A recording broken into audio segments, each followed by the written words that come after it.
talk to you about today was thinking, I suppose, at the destination level and thinking about current challenges. And so, while I suppose I'm not really going to talk about Kerry specifically because you all know an awful lot more about Kerry than me, I'm going to talk about destinations and how we think about destinations and the things that affect them, I suppose. And some of these things, I think, feed very well into the sorts of things that have been discussed already this morning. And so destinations operate within this broad global environment in which things going on that we have no control about in Ireland or in Kerry have an impact on the way in which you run businesses and the way in which you run the destination in Kerry as a whole. So we all know that there's a huge amount of more people travelling, so 1.4 billion people travelling globally last year. You know, that's in excess of what the UNWTO thought was going to travel by 2021, so or 2020, so we're already ahead in terms of the figures. So the people just keep on coming, if you like. And that creates challenges in its own way because we have the challenge of over-tourism. And sometimes I think, you know, we in Ireland think, well, that doesn't bother us. We don't have over-tourism in Ireland. We don't need to be concerned about that. It's places like Venice and Amsterdam who need to worry about that. But actually thinking around over-tourism shows that it's not just about the numbers. It's not just about carrying capacity, which is what in the industry we looked at for a long time. It's more also about perception. So it's what places people think are over-touristed is as important as whether they actually are. That has an influence I'll mention later on. Also, you all know about the new tourists that are looking for experiences. So they're not interested in doing humdrum, they want an experience. And the new generations coming are looking for experiences that are not just an experience for the moment, but an experience that is Instagrammable. It's something that's going to show the type of person that they are, that's going to represent them. And that creates challenges for us in terms of thinking about what it is that gives them that memorability that's for them, but also presented in their social media and has kick-on effects then, of course, for the destination. In Ireland, the change in terms of tourism routes, Wild Atlantic Way, Ancient East, also changes the landscape when we think about destinations, and it changes our perceptions of the place, which again I'm going to talk about later on. And then the emergence of new markets is also an important aspect that Siobhan also highlighted. So what I want to talk about really when I started thinking about today was I sort of thought about that, to my mind, there are 7 key challenges that destinations nowadays have to face, and I wanted to talk a little bit about them. And the first thing is the distinctiveness challenge, because what tourists are looking for is something different. They're well able to find out information about lots of different places in the world. Because if we think about social media, they now have access to places instantly. They know about where all their friends, in inverted commas, which might be a lot of social media friends, have visited and the pictures that they posted. So the possibilities are endless. Think about the difference between people who before used to decide from going to a tour agent who would say, well, these are the 3 options and I suggest you do this one. We're in a totally different world now, so distinctiveness is absolutely vital.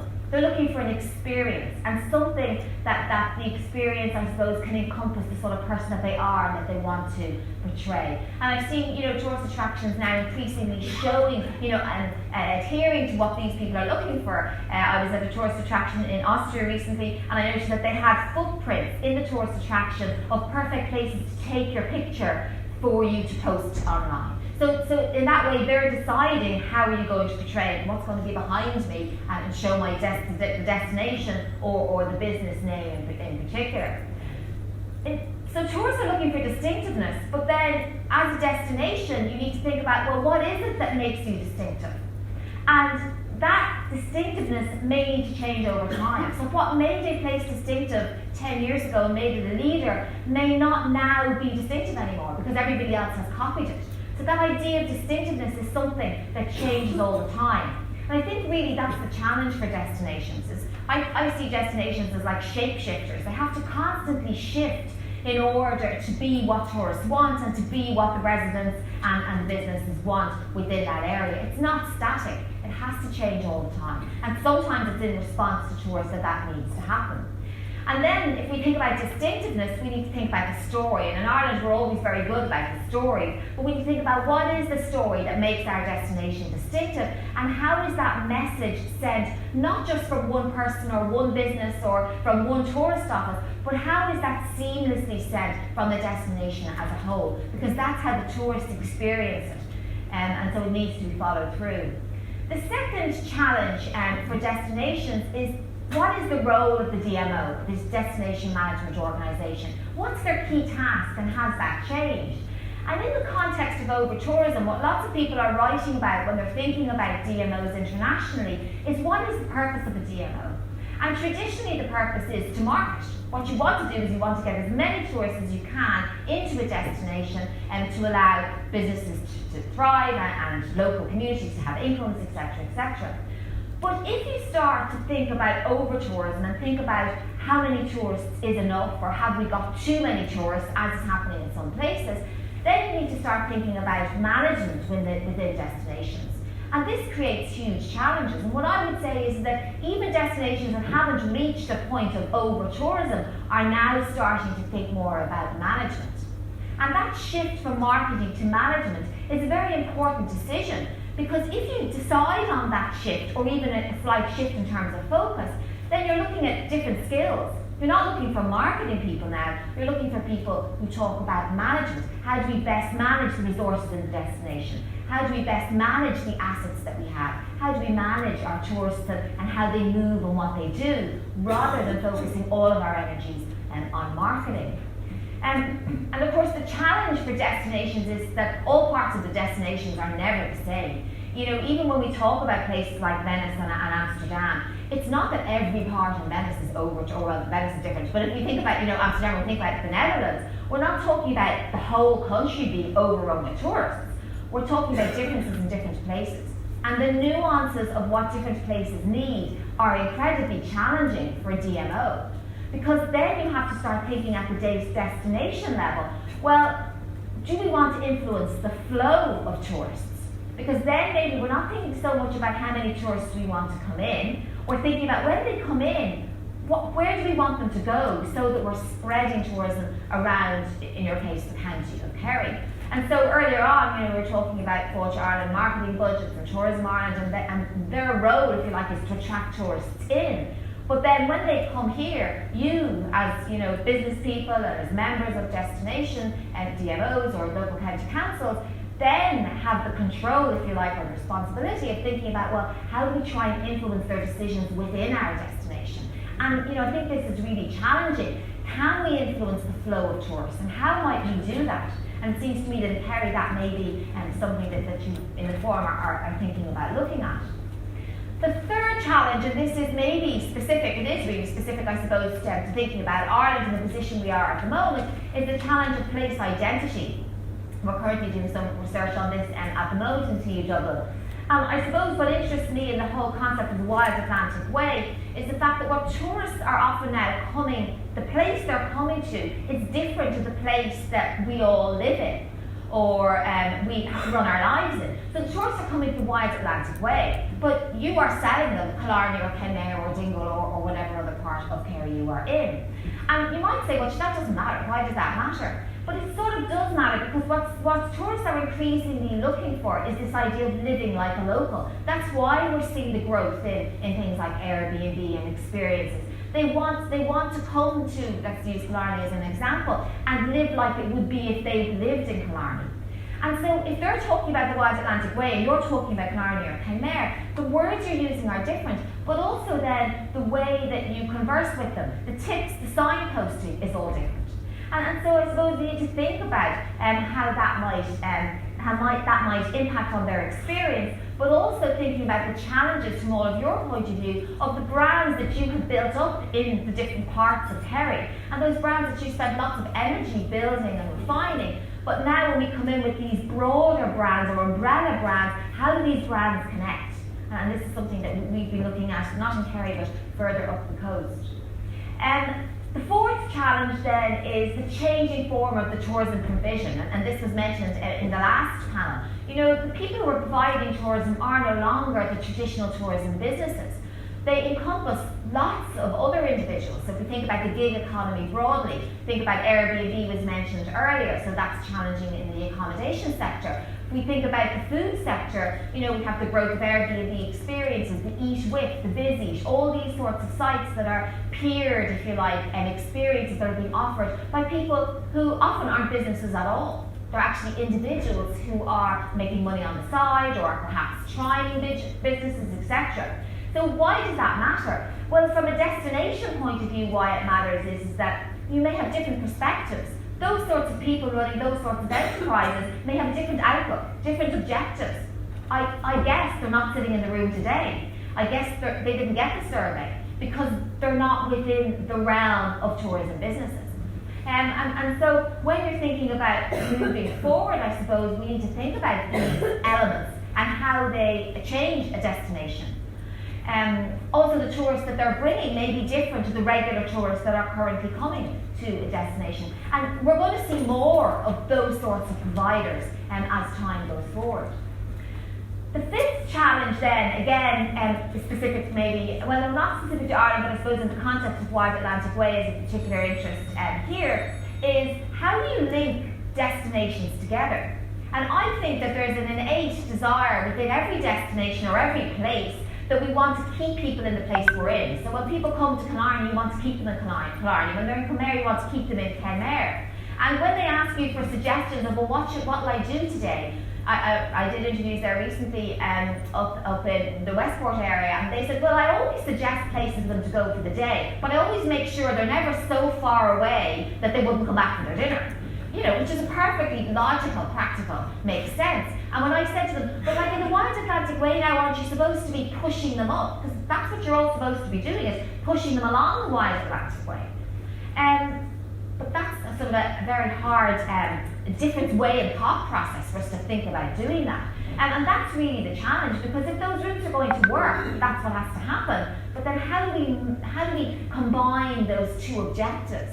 And they may also be true, I would argue, within the county, never mind pushing them up to other places along. It may be difficult to look in that perspective as well. And so for that to happen, not only do we have to get away from our idea of my place and my space, but we also have to think about the knowledge. Like, do we know other places along the Wild Atlantic Way to direct people to? And I've seen a little bit of evidence of people talking to me, again, up in that research up in Clare, and what they would say was, well, I send them to businesses that are like mine. So some of them were sort of businesses that were very into ecotourism and sustainability. So I ignore all the places along the way and I send them down, they were talking about one in Dingle. I send them down to that business in Dingle. So again, we can think about how the people we're connected with are where we send the tourists to, and the impact of that.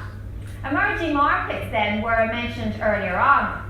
And so they just have some statistics up here, just to sort of highlight the sheer number of tourists that are going to start coming from China in particular. And we are really at the edge, at the beginnings of this flow of tourists. The middle classes in India and China are starting to travel.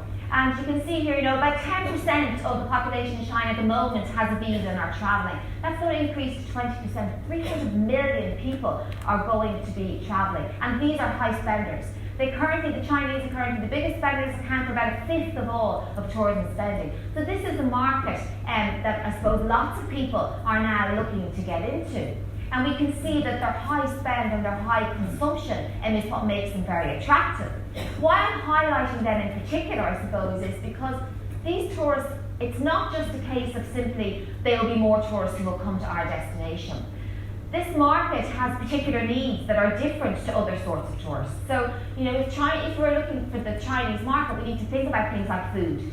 We need to think about what sorts of experiences they're looking for. And as was mentioned earlier, the idea of what Chinese tourists used to constitute in their minds as people who were basically coming shopping and coming in coach tours, that's all changing now. And so we're seeing that the top thing, the new research and McKinsey research is showing that the top thing that they want to see is scenery and experiences.